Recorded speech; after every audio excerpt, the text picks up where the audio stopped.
సామాజిక పింఛన్లు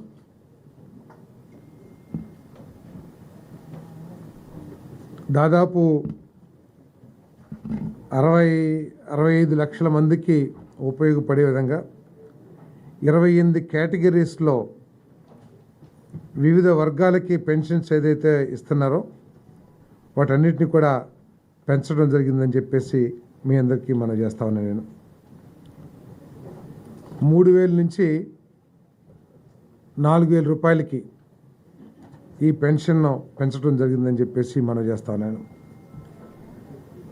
ఏదైతే చంద్రబాబు నాయుడు గారు, పవన్ కళ్యాణ్ గారు, కూటమి నాయకులందరూ కూడా మా ప్రభుత్వం రాగానే మొట్టమొదటి మాసమే పెన్షన్లు పెంచి ఇస్తామని ఏదైతే హామీ ఇచ్చారో దానికి అనుగుణంగా ఈరోజు పెన్షన్లు పెంచే కార్యక్రమం జూలై 1వ తారీఖు నుంచి పెన్షన్ పెంచే కార్యక్రమం చేయబోతున్నామని చెప్పేసి మనం చేస్తాం.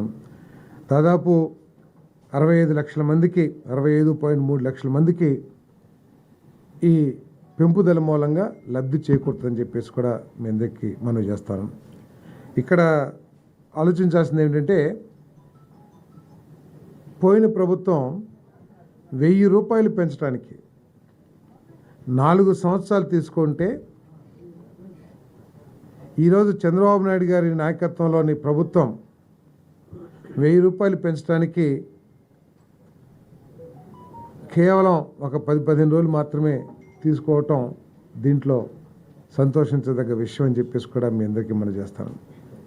ఈ పెన్షన్ని జూలై 1వ తారీఖున సచివాలయం స్టాఫ్తో ఇంటింటికి ప్రతి ఇంటికి తీసుకువెళ్ళి ఉదయం 6 గంటల నుంచి సాయంత్రం లోపల ఇవన్నీ కూడా పెన్షన్ అన్నింటినీ కూడా పెన్షన్దారులు చేతిలో పెడతామని చెప్పి డిస్ట్రిబ్యూట్ చేస్తామని చెప్పేసి కూడా సవినీయంగా మనం చేస్తామని నేను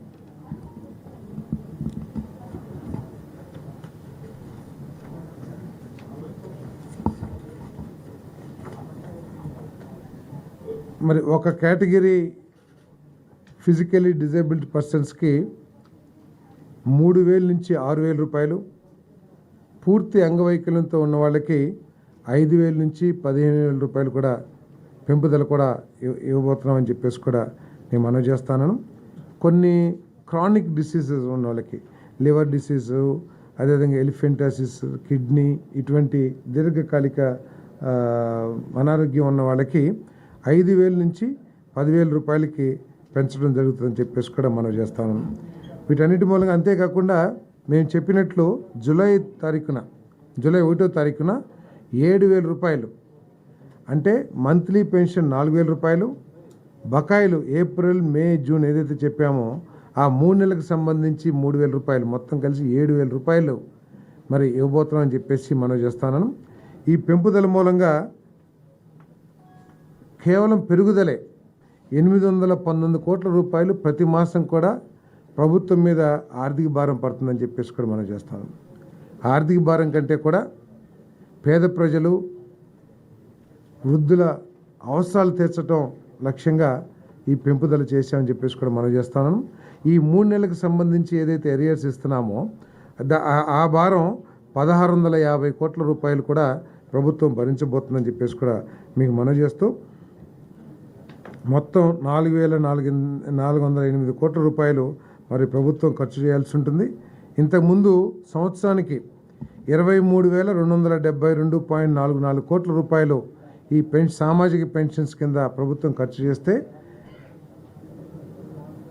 చంద్రబాబు నాయుడు గారి నాయకత్వంలోని కూటమి ప్రభుత్వం 33,099.72 కోట్ల రూపాయలని ఈ సామాజిక పెన్షన్స్ కోసం ఖర్చు చేయబోతున్నామని చెప్పేసి కూడా మీ అందరికీ సెవెన్గా మనం చేస్తాను. నేను అదేవిధంగా 4వ ఐటెంగా స్కిల్ డెవలప్మెంట్ ఇన్ ట్రైనింగ్. మనందరికీ తెలిసిందే దేశంలో ఎక్కడా లేనన్ని ఇన్స్టిట్యూషన్స్, టెక్నికల్ ఇన్స్టిట్యూషన్స్ కానివ్వండి, కాలేజ్ 7 వైట్ పేపర్స్ని కూడా ప్రభుత్వం విడుదల చేయబోతుంది. ఎప్పటి నుంచి 31వ తారీఖు నుంచి. ఏదేదంటే 7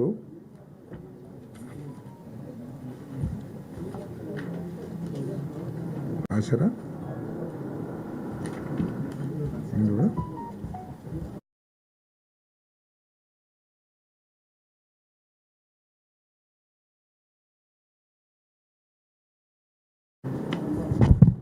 7 శ్వేతపత్రాలని విడుదల చేయబోతుంది ప్రభుత్వం.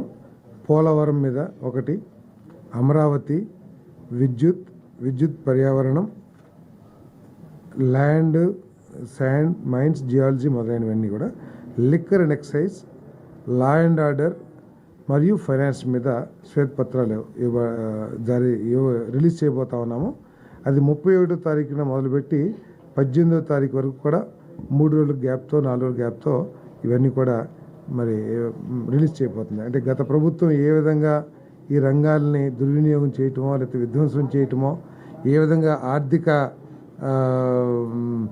ఇండిసిప్లిన్ మూలంగా ఏ విధంగా ఈ రాష్ట్రం నష్టపోయింది, ఏ విధంగా రాష్ట్రం ఫైనాన్స్గా నష్టపోయింది, ఆర్థిక అప్పుల్లో కూరుకుపోయింది, వీటన్నిటికి సంబంధించి వైట్ పేపర్ని రిలీజ్ చేయబోతాం. ఏమండి,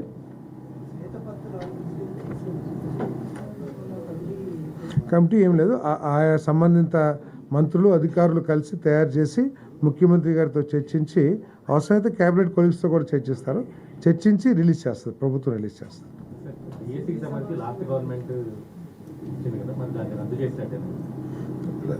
ఇచ్చింది, పరీక్ష నిర్వహించలేదు, ఉద్యోగాలు కూడా పరీక్ష నిర్వహించలేదు, ఉద్యోగాలు నిర్వహించలేదు అంటే ఆటోమేటిక్గా పోయినట్టే కదా. సో అన్ని కలిపి మొత్తం ఇందాక చెప్పే కదా ఫిగరు, 16,347 ఉద్యోగాలకి రిలీజ్ చేయబోతున్నాం. తర్వాత పెడతాం రెగ్యులర్గా యాజ్ పర్ రూల్స్ SCRT నిబంధనల ప్రకారం ఏదైతే నిర్వహించాలో తప్పకుండా టెట్ నిర్వహిస్తాం.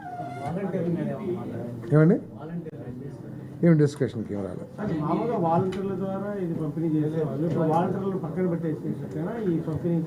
వాళ్ళు కూడా వీళ్ళతో పనిచేస్తారేమో. ఇది సచివాలయం స్టాఫ్తోనే పెన్షన్లు డిస్ట్రిబ్యూట్ చేయబోతాయి.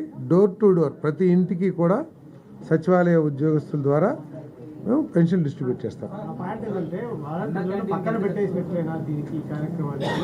వాళ్ళు ఏ విధంగా ఉపయోగించుకోవాలో అవన్నీ కూడా ప్రభుత్వం ఆలోచన చేస్తుంది. బట్ ఈ పెన్షన్ డిస్ట్రిబ్యూషన్ మాత్రం సచివాలయ స్టాఫ్ పూర్తిగా బాధ్యత తీసుకుంటారు.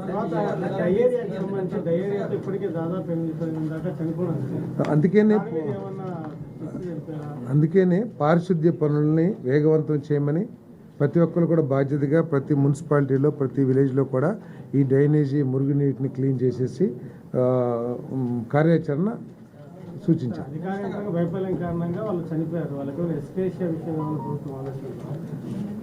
అది దాని మీద ఎంక్వైరీ చేయాల్సి వస్తుంది. అది ప్రభుత్వం ఏ విధంగా చనిపోయింది ఏంటి అనేది కూడా ఆలోచించి ప్రభుత్వం నిర్ణయం తీసుకుంటుంది.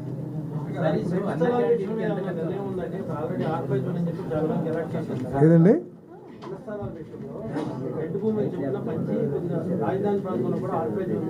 అది కోర్టులో ఉంది కదా, కోర్టులో ఉన్నప్పుడు మనం ఏం చేయలేం కదా.